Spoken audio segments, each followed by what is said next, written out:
अस्सलाम वालेकुम नाजरीन, हॉरर उर्दू पॉइंट के साथ मैं हाजिर हूँ। चलिए सुनते हैं आगे नागिन में क्या हुआ।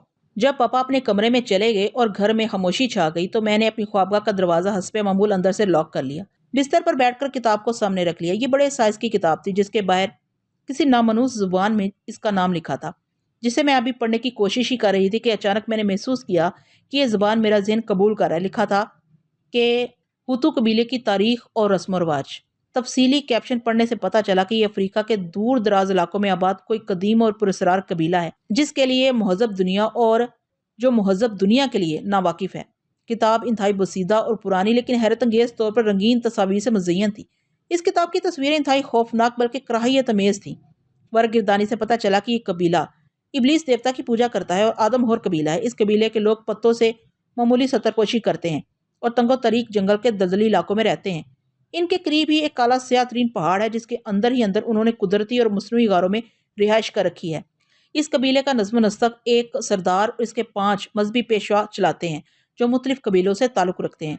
कबीले में 4 कौमें हैं, एक बातू हैं, ये एक किस्म की शोदर कौम है जो दूसरी कौमों की खिदमत करती है।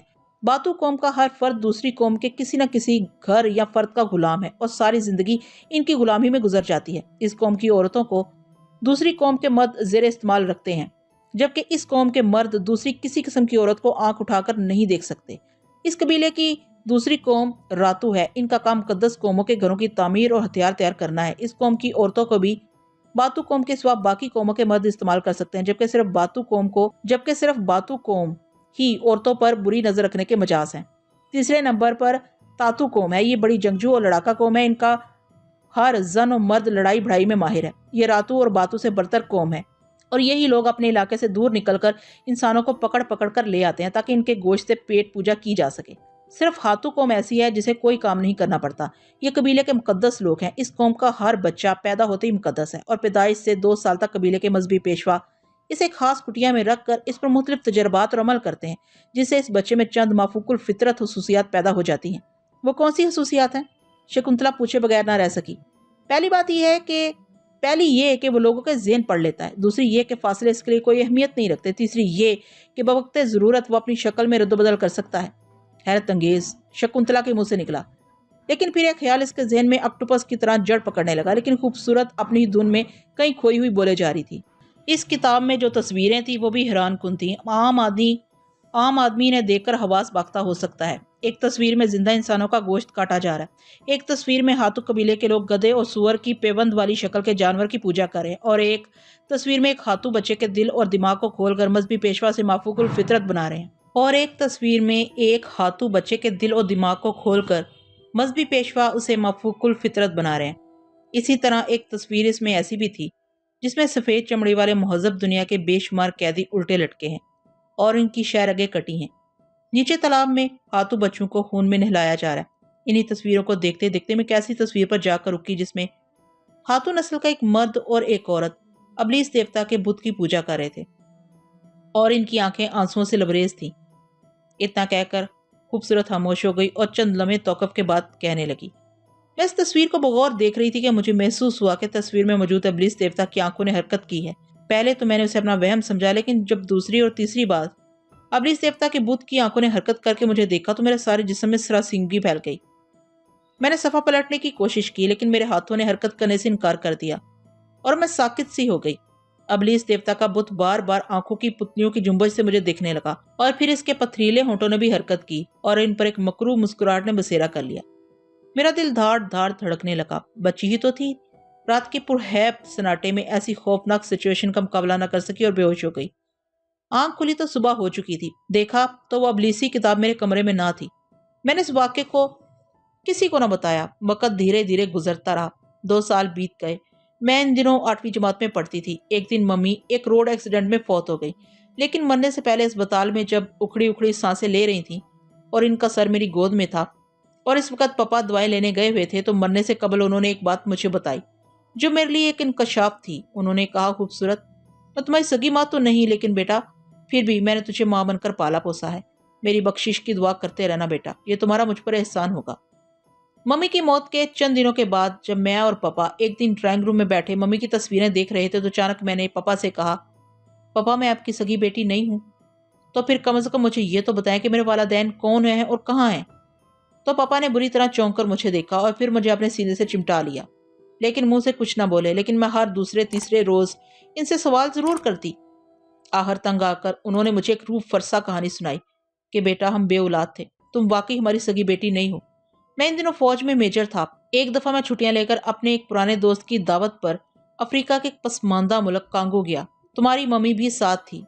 जाहिर में मेरा जिगरी यार पीडी मलक फॉरेस्ट ऑफिसर था। जंगलात की निगरानी इसकी जिम्मेदारी थी।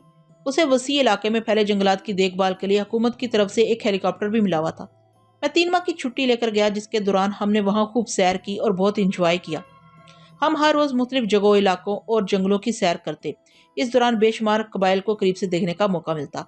नायाब दरिंदों को देखा, खूब शिकार किया। हम जहाँ भी जाते शामी को वापस मलक साहब के घर आ जाते और फिर रात देर तक हम खूब गपशप लगाते और अफ्रीका के बारे में खूब खूब बातें होती। इन्हीं बातों के दौरान एक दिन पीडी मलक ने हमें बताया कि ज़ाहिर में ऐसे जंगलात भी पाए जाते हैं जो दलदली इलाकों में हैं और जो जमुहूरिया कांगो तक फैले हुए हैं। वहाँ बहुत खतरनाक और अजीबोगरीब रसूम और रवाज वाले ऐसे कबाइल हैं जो आदमखोर हैं, और वहाँ आदमखोर पौधे और दरख्त भी हैं जो हर वक्त फलों से लदे होते हैं। और अगर कोई भूल कर भी फलों की खुशबू से मशहूर होकर इन दरख्तों के पास जाता है तो इसे ऑक्टोपस की मानद जकड़ लेते हैं। ये कबाइल महजब दुनिया से पूरी तरह कटे रहते हैं, और अगर महजब दुनिया के लोग इनसे करीब चले जाएं तो इन्हें पकड़कर आग पर भूनकर खाने से बिल्कुल परहेज नहीं करते, जिसकी बिना पर सियाह इन जंगलात के करीब भी नहीं जाते। इन्हीं कबाइल में एक कबीला हुतू है जो इंतहाई गैर महजब, खतरनाक, वहशी और आदमखोर होने के साथ साथ बेहद पुरअसरार है। इस कबीले के लोग हैरतअंगेज सलाहियतों के मालिक होते हैं। पीडी मलक की बातें सुनकर मेरी इश्तहा अंगेजी बढ़ गई और मैंने इसरार करना शुरू कर दिया कि हेलीकॉप्टर पर चलते हैं और नीची परवाज के जरिए हुतू कबीले का जायजा लेंगे और शाम को वापस आ जाएंगे। लेकिन पीडी मलक ना माना और यकसुर इनकारी हो गया, लेकिन मेरा इसरार भी बढ़ता गया। मैंने सोचा कि फिर जाने जिंदगी में कभी अफ्रीका आने का मौका मिले या ना मिले, और अगर इस कबीले को एक नज़र फजाई जायजे से ही देख लिया जाए तो वापस वतन जाकर दोस्तों को सुनाने के लिए एक माकूल कहानी हाथ लग जाएगी और कुछ तस्वीर भी उतार लेंगे। पीडी मलक ना करता रहा और मैं बेजिद हो गया कि चाहे मुझे अकेले ही क्यों ना जाना पड़े, लेकिन मैं जंगलात और हुतू कबीले को देखे बगैर कत्तन ना टलूंगा। मेरी नाराजगी की हद तक जिद को देखकर पीडी मलक, जो कि मेरा जिगरी यार था, ने तवन करहन हामी भर ली और फिर एक रोज हम अलील सुबह जाने को तैयार हो गए। मैं, तुम्हारी मम्मी, पीडी मलक, इसकी बीवी रोजीना, उसका 2 साला बेटा शर्जील और हेलीकॉप्टर का पायलट अली रजा। हम कुल 6 अफराद थे। हुतू कबीला वहां से हेलीकॉप्टर की 2 घंटे की परवाज पर था। हम सुबह 7 बजे रवाना हुए। प्रोग्राम ये बना कि दोपहर तक लौट आएंगे और वापस आकर खाना खाएंगे। खैर, हम चल पड़े। अली रजा इंतहाई मंशा हुआ माहिर पायलट था। तकरीबन आधे घंटे के बाद ही हम जंगलों के ऊपर परवाज कर रहे थे। मौसम बिल्कुल साफ था, कदरे नीची परवाज थी। मेरे पास इंतहाई कीमती कैमरा था जिससे मैं गाहे बगाहे तस्वीर भी बना रहा था। पीडी मलक के हाथ में हस्बे मामूल नक्शा था। वो साथ साथ मुझे नीचे से गुजरते इलाकों के मुतल्लिक बताता भी जा रहा था। तकरीबन 1.5 घंटे बाद पीडी मलक ने इंकशाफ अंगेज अंदाज में बताया कि अब आदम और कबाइल का इलाका शुरू हो गया है। नीचे इंतहाई घना और तारीक जंगल था।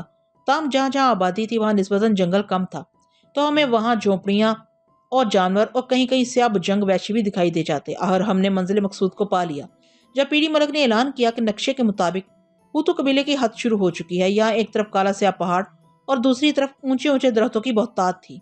अली रजा ने हदायत के मुताबिक बुलंदी मजीद कम कर ली।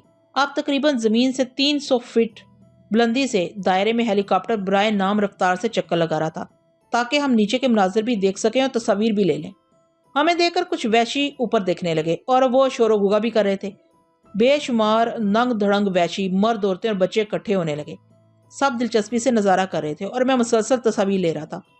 पीडी मलक ने मजीद वाज़िया देखने के लिए अली रजा को हदायत की कि हेलीकॉप्टर की बुलंदी मजीद कम करे। तो हेलीकॉप्टर नीचे जाने से हमें बस्ती का मंजर बिल्कुल वाज़िया दिखाई देने लगा। हम सब बहुत ही खुश और मसरूर थे कि अचानक हेलीकॉप्टर के फैन रोटर पिछले छोटे पर किसी चीज से टकराए और हेलीकॉप्टर डोल कर रह गया। दरअसल हम जमीनी नज़ारों में इतने मैब हो गए थे कि अली रजा का ध्यान भी हट गया था, जिसकी बिना पर हेलीकॉप्टर की बुलंदी गैर महसूस तरीके पर इसने ज्यादा कम कर दी थी। नतीजे के तौर पर हेलीकॉप्टर जो निचली और दायरे में प्रवास कर रहा था, एक ऊंचे दरख्त की शाखों से इसके फनरो टकरा गए। ये हमारे लिए बड़ा खतरनाक था। हेलीकॉप्टर का रुख यकदम तब्दील हो गया। अली रजा फौरन मुस्तैद हुआ, मगर अगले ही लम्हे एक दफा फिर करर करर की आवाज गूंजी। हेलीकॉप्टर यकीनन ऊंचे दरख्तों के घने झुंड में गलती से आ गया था। दोबारा पंडो टकराने से हेलीकॉप्टर का रुख तब्दील हो गया और वो डामाडोल होने लगा। इसका रुख घने दरख्तों की जानिब हो गया। इसी लम्हे अली रजा की आवाज़ गूंजी जो पीडी मलक से मुखातिब था।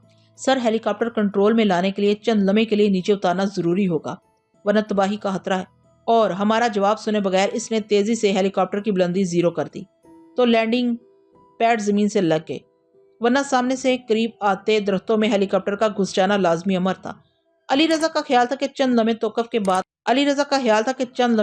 के बाद वो हेलीकॉप्टर को मामूली सा उठाकर इसका रुख तब्दील करके बुलंद कर लेगा, मगर ख्याल ही रहा।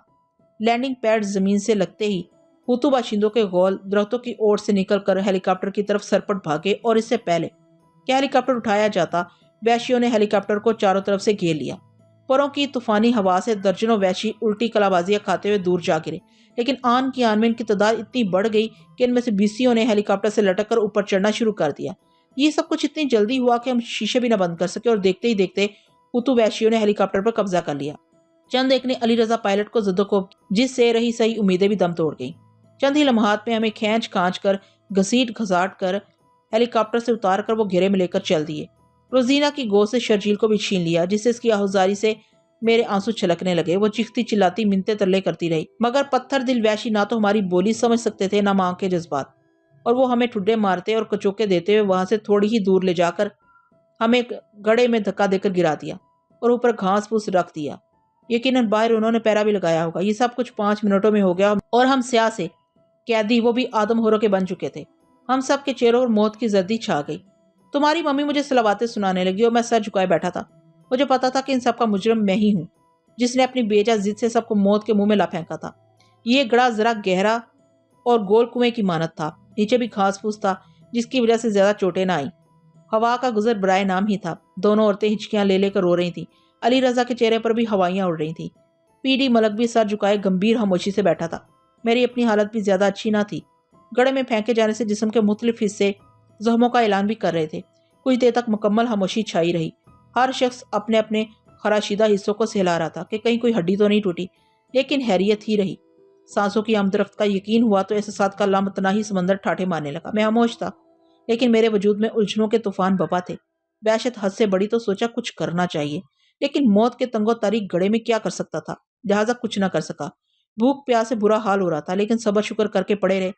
रोजीना थोड़ी थोड़ी देर बाद धाड़े मार मार कर रोने लगती, जिससे माहौल मख्तर हो जाता। दरअसल ये सब कुछ इतनी सूरत से हुआ कि दिमाग इसका यकीन करने पर अजमंद न था।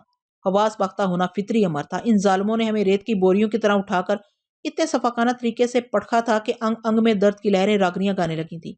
दिमाग में हवास बाख्तगी जरा कम हुई तो मैं इर्द गिर्द का जायजा लेने लगा। घटाटूब अंधेरे में टामक टोइयां मार कर अटकल पिछू तरीके से अंदाजा करने लगा कि हम जहाँ हैं ये कैसी जगह है। सोचों का एक तूफान मेरे अंदर झकड़ों की मानत चल रहा था। सोच के सहरा में हर तरफ रेत के बगोले उड़ रहे थे। मेरा दिमाग सनसनाहटों के भंवर में डुबकियां खा रहा था। मैं समझ गया कि हम बुरी तरह फंस चुके हैं। आदम हरों के नरगे से भागना मामूली बात नहीं होती। जो मैं सोचता जाता, मेरी जबीन अरकलूद होती जाती।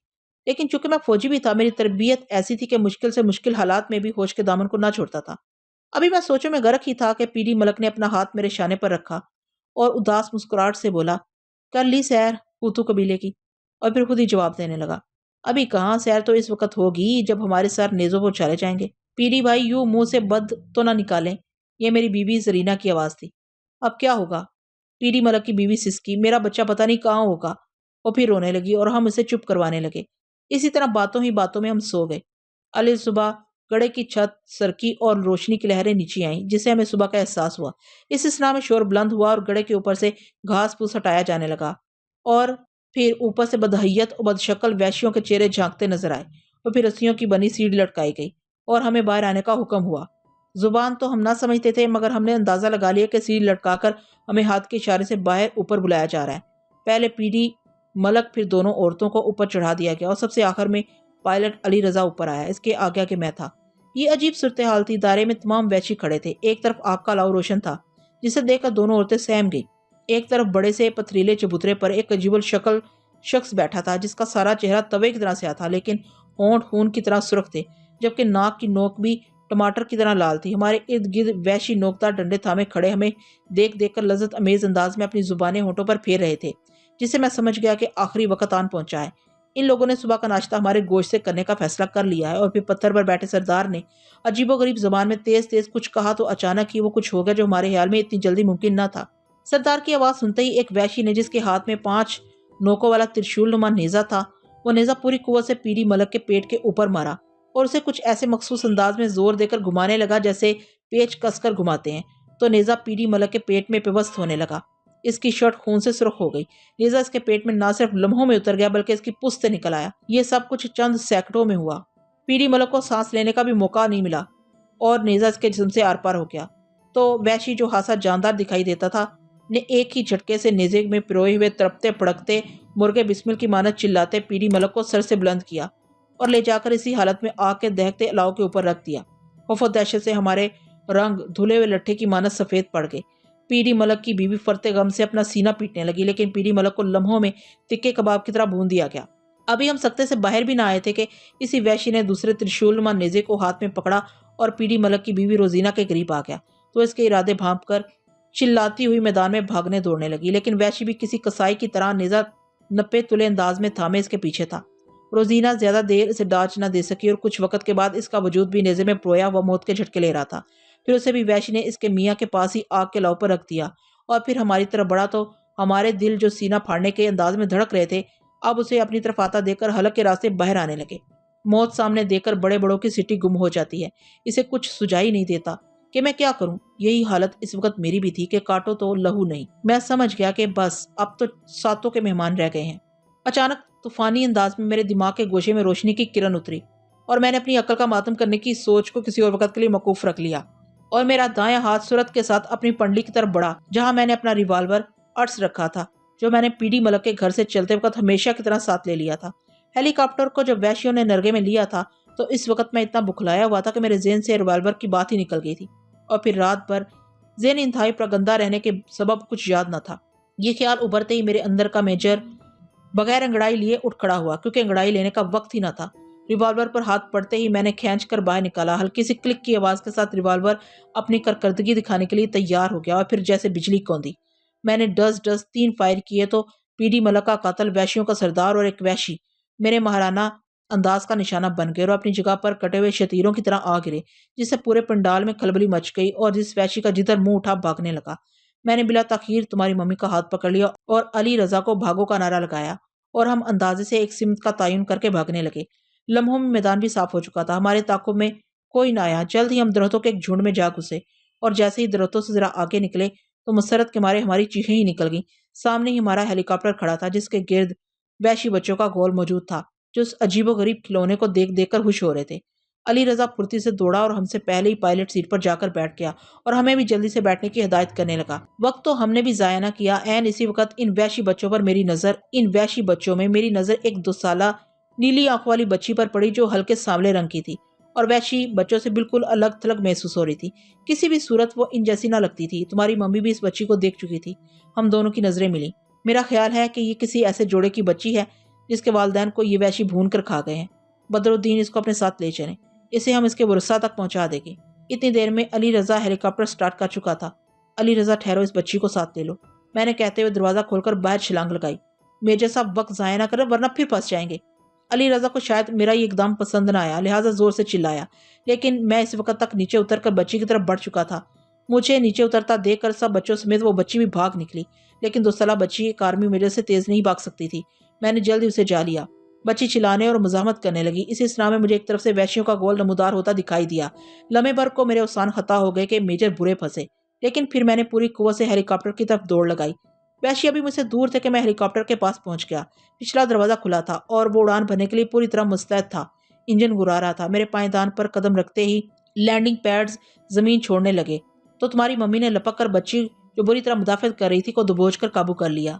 नीचे देखा तो एक वैशी मुझे हाथ हिलाता हुआ जमीन पर धड़ाम से गिरता नजर आया।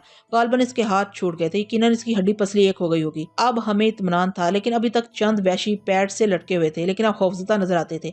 मैंने दरवाजा खोला और रिवॉल्वर निकालकर सीधा किया और ताकर डस 2 फायर किए, जिनके खता जाने का सवाल ही पैदा नहीं होता था। यकीनी नतीजे के तौर पर वैशियों के हाथ छूट गए और 125 फीट की बुलंदी से इनके नी मुर्दा जिसाम लुकमा या जल बनने के लिए तेज से जमीन की तरफ बढ़ने लगे। इनसे फारिग होकर मैं इत्मीनान से बच्ची की तरफ मतवज्जा हुआ, जो अभी तक गला फाड़ कर चीखते हुए हाथ पांव मार रही थी।